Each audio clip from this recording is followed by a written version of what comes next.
আমার আল্লাহ বলে বান্দা তুই যখন আমারে একবার আল্লাহ কয়া ডাক দেও আমি আল্লাহ কুদরতের দরজাটা খুলিয়ে দেই।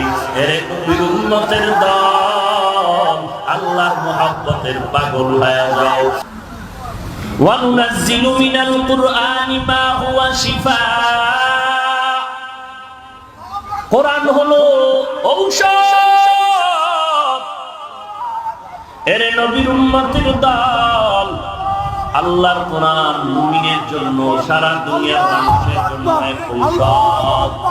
আল্লাহু আকবার আল্লাহু আকবার আল্লাহু আকবার। وَنُنَزِّلُ مِنَ الْقُرْآنِ مَا هُوَ شِفَاءٌ আল্লাহ বলেন আমি কোরআন বারবার অবতীর্ণ করলাম এটা ঔষধ হিসাবে।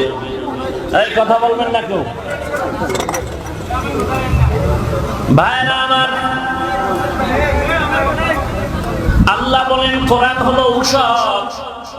নবীজি কি বললেন যার অন্তরের মধ্যে গুনার কারণে মরিচিকা পড়ে যাবে ও আল্লাহর বান্দা তোমাদের জন্য দুইটা কাজ আমার নবী দিলেন।